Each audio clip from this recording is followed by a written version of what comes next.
नमस्कार, स्वागत है आप सभी का हमारे चैनल टूटल न्यूज पर। आज का ब्रेकिंग न्यूज शुरू करते हैं हेडलाइन से।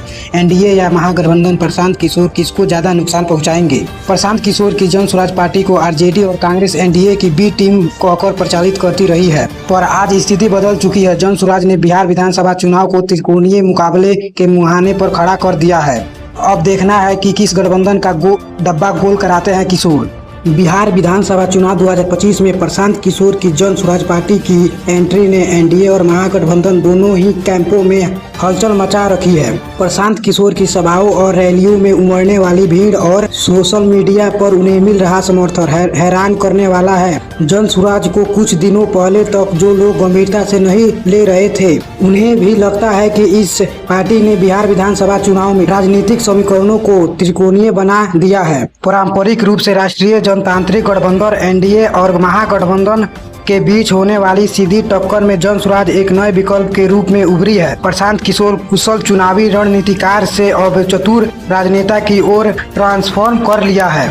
वो अपनी सभाओं में ऐसे मुद्दे उठाते हैं जिन पर बिहार का युवा गौर कर रहा है। उनकी रणनीति सभाओं में भीड़ और विचारधारा आधारित अपील ने दोनों गठबंधनों में खलबली मचा दी है। सवाल यह है कि उनकी मौजूदगी से एनडीए और महागठबंधन में से किसे ज्यादा नुकसान होने जा रहा है। अब चलते हैं बिहार की राजनीतिक पृष्ठभूमि और प्रशांत किशोर की एंट्री पर। बिहार की राजनीति लंबे समय से जातिगत समीकरणों और दो ध्रुवीय गठबंधनों और महागठबंधनों कांग्रेस भाजपा के इर्द गिर्द घूम रही है।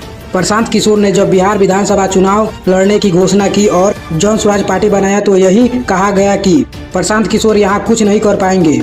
उनके ब्राह्मण होने को ही उनका मुख्य नकारात्मक पक्ष माना गया। जातियों की राजनीति में विभाजित प्रशांत किशोर के लिए बहुत मुश्किल था बिहार की राजनीति में मेन स्ट्रीम में शामिल होना, पर आज स्थिति बदली हुई है। राजनीति के दो ध्रुव के बीच उन्होंने अहिंसा जगह बनाई। उन्होंने बिहार में लंबी थकाऊ पद यात्रा की।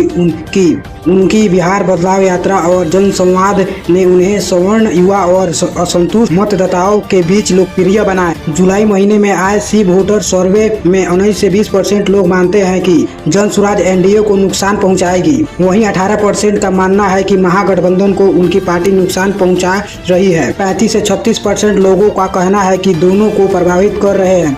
जाहिर है कि वो बिहार की राजनीति में तीसरी ताकत बन चुकी है। अब एक नजर डालते हैं जन स्वराज की रणनीति और मुस्लिम मतदाता पर। प्रशांत किशोर एक कुशल चुनावी रणनीति होने के चलते समझे थे कि बिहार में कुछ लीक से हटकर करना होगा। इसलिए पारंपरिक जातिगत समीकरणों को तोड़ने और वैचारिक आधार पर वोटर को जोड़ने की रणनीति पर उन्होंने काम किया। पीके ने गांधी, जयप्रकाश नारायण और लोहिया की विचारधारा को अपना, जो जातिगत और धार्मिक ध्रुवीकरण से परे रही है। उन्होंने एक मीडिया हाउस से बातचीत में एक बार कहा था कि बीजेपी के साथ अंधे हिंदू नहीं है। गांधी लोहिया को मानने वाले हिंदू और मुस्लिम मिलकर बीजेपी को हरा सकते हैं। इसी रणनीति के चलते वो आजकल मुस्लिम और दलित ईवीसी पर उनका फोकस है। किशोर ने 40 मुस्लिम उम्मीदवारों उतारने का लक्ष्य रखा है। जाहिर है कि इसका लाभ उन्हें जरूर मिलेगा, क्योंकि जेडीयू, आरजेडी और कांग्रेस ने पिछले कुछ चुनावों में खड़ा करना कम कर दिया है। जाहिर है कि अस्थायी स्तर पर कई सालों से मेहनत करने